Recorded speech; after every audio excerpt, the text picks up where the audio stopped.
get somewhere, any place is better. Starting from zero, got nothing to lose. Maybe we'll make something, but me, myself, I got nothing to prove.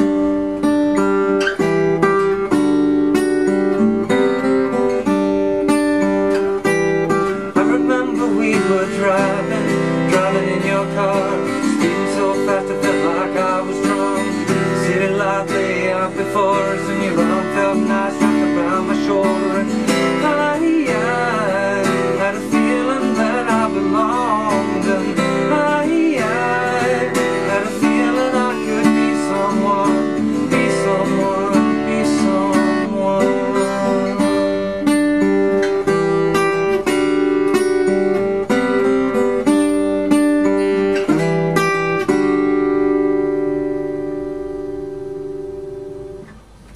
Hey, how you doing? Justin here. In this lesson we're going to be checking out the tune. I just played a bit of it for you, and it's Fast Car by Tracy Chapman. Absolutely gorgeous song. I wish I could even remotely do it justice, but hopefully you've got a better singing voice for me than this sort of tune, for this tune. The original song has a capo at the 2nd fret, and if you're using the little tab on the sheet music on my website, you'll need to put all of those numbers up 2 frets and put your capo on the 2nd fret. I'm playing it open because it kind of fits my voice a little better in this key, and maybe some of you don't have a capo and would like to play it anyway, so I'm going to explain it all in regular tuning with no capo. So, this tune is a really nice, easy song. There's only pretty simple chords in it, and it's a good introduction to doing some fingerstyle guitar as well, because it's fingerstyle, but it's kind of straightforward and there's nothing too difficult in it. So, there's basically only 2 sections. The first section is the little riff that all of the verses are sung over, which is this.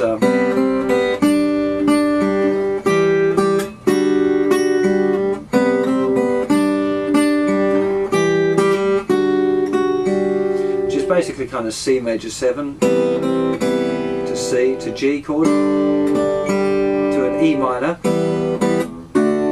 a D, but we're playing the E minor up here. And so what I'm going to do is go to a little close-up of the left hand and show you what's going on with that. The picking hand, I don't need to show you too much really with that, and my nails look really atrocious and yellow and scungy because I haven't done anything with them since I got back from holidays, so I definitely don't want to do a close-up of that hand and get all of you guys calling me a vampire and stuff. It's pretty straightforward. Your birdie finger, or your 2nd finger, is always going to be playing the 2nd string, and your 1st finger is always going to be playing the 3rd string. This is for the riff part, and the thumb is going to be playing the 5th string for the C chord, the 6th string for the G chord, and back to the 5th string for the E minor and the D. So I'll go through and I'll show you all of the shapes and show you what's the left hand fingering, but I'm not going to show you the right hand any more than that. If you have a look at the tab there, 2nd string, 2nd finger, 3rd string, 1st finger, thumb plays the bass notes. Pretty straightforward. So let's go to a close-up of that riff and you can see what's going on with that. Okay, so if we start off with a regular old C chord, lift off the 1st finger, we're plucking this note here that's played with the 3rd finger. I'd leave the 2nd finger down most of the time. Doesn't really matter too much, but it doesn't hurt to leave it down.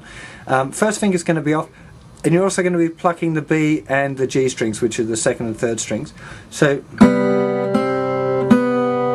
just using your 2nd finger to pluck all those notes, but you're just putting your 1st finger on at the 1st fret and then lifting it off again.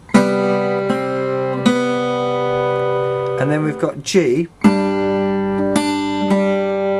Now I'm using the 3rd and 4th fingers, which some of you might find a little difficult to split them like that, but it's a very useful chord to get your fingers around. So it's just especially from a C chord, 3rd finger just moves over to the thicker string, little fingers going down on the 3rd fret of the 2nd string, the other 2 fingers are lifting off. So then we'll play that chord once, all together, the thumb playing the bass note, and the 1st and 2nd fingers plucking the 2nd and 3rd strings. And then you pluck them individually. 2nd string, then 3rd string.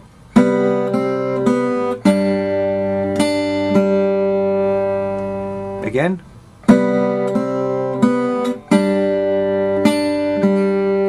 Now, 3rd finger lifts off. Little finger is going to slide all of the way up to this fret here, which is the 8th fret. First finger's reaching over to the 7th fret of the 5th string, and you're going to be plucking the bass note there, with your thumb's going to be playing that. First and second fingers are going to be plucking this G string and B string again. And then just the fingers, the second note, so it's thumb and fingers. Then just fingers. Then little finger slides back 1 fret, first finger goes back 2 frets. So that little E minor. And that's actually it. Now I'm not sure if I can back off enough. I can, so now you can see the whole riff. And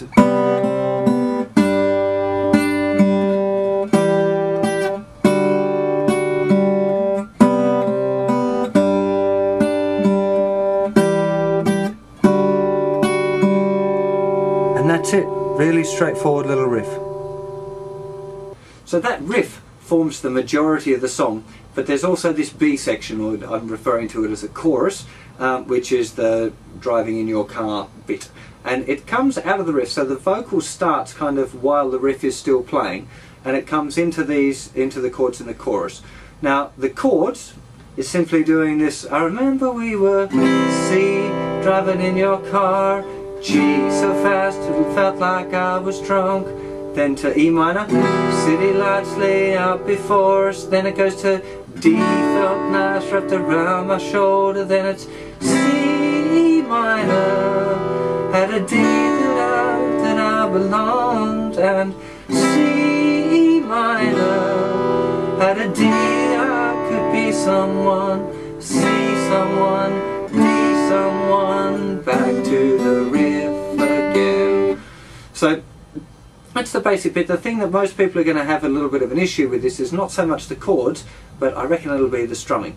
Now, if I'm playing this tune, I kind of hold my first finger and my thumb together and pretend I'm holding a pick and kind of strum with my first finger.